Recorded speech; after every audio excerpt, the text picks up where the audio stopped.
Hello everyone, welcome to coding for Dev. तो आज की वीडियो में आपको बताऊंगा अंडरस्टैंडिंग कीव एंड रिकैलकुलेशन एल्गोरिथम। तो आज मैं इसको डीप में एक्सप्लेन करूंगा कि इसको जरूरत क्यों पड़ती है कीव की, और रिकैलकुलेशन एल्गोरिथम कैसे उसको कैलकुलेट करता है। ओके, तो इसको मैं आपको डिटेल में एक्सप्लेन करूंगा। तो सबसे पहले जानते हैं व्हाट आर कीव। कीव क्या होती है रिएक्ट में।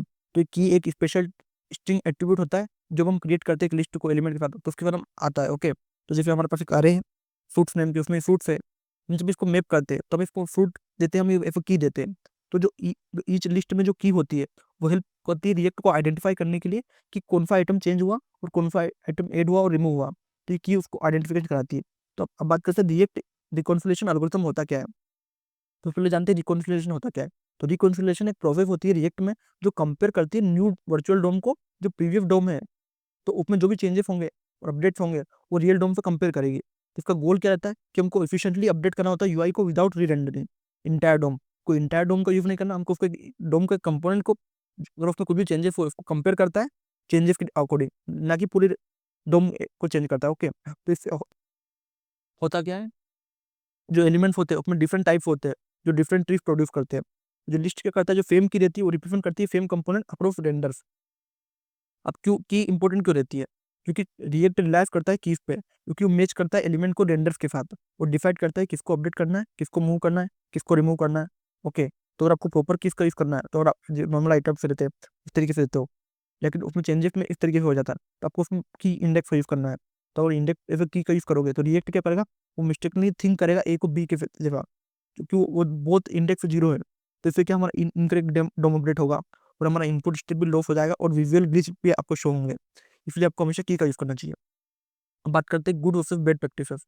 तो आपको जैसे की में आप आइटम डॉट आईडी देते हो, ये गुड प्रैक्टिस है क्योंकि इससे हमारा स्टेबल और यूनिक वैल्यूज रहती है।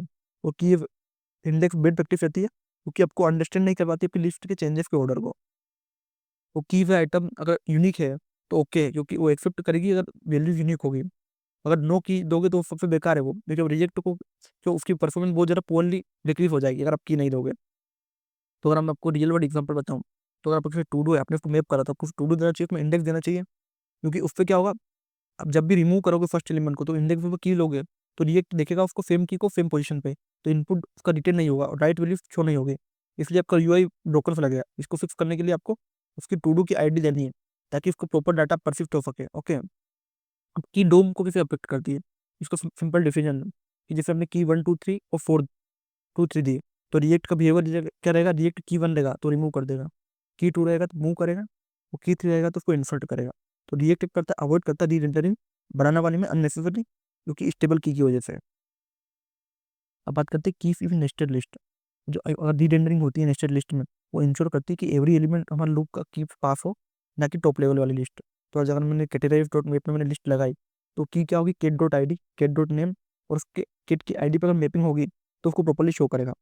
तो इस वीडियो में मैंने आपको क्या बताया कि आपको जो की कैसे हेल्प करती है रिएक्ट को आइडेंटिफाई करने के लिए कि एलिमेंट्स और रिडंडर्स को, और ये जरूरी क्यों होता है रिकॉन्सिलेशन एफिशिएंट अपडेट करने के लिए, और हमको अरे इंडेक्स को एज की क्यों यूज करते हैं, और लिस्ट कैसे उसको चेंज करती है, और हमको हमेशा यूनिक वैल्यूज क्यों देनी चाहिए जब स्टेबल स्टैंडेबल स्टेबल हमको आइडेंटिफाई बनाने हैं, जैसे की जैसे तुम क्यों देते हैं। तो इस वीडियो में मैंने आपको डिटेल में एक्सप्लेन करा कि आपको अंडरस्टैंडेबल कीज और रिकॉन्सिलेशन का यूज क्यों करते हैं हम। ओके, तो अगर आपको इस वीडियो में कुछ भी डाउट है तो आप कमेंट कर सकते हो, और इसी तरीके के और वीडियो देखने के लिए कोडिंग फॉर डेव को सब्सक्राइब करो। Thank you for watching.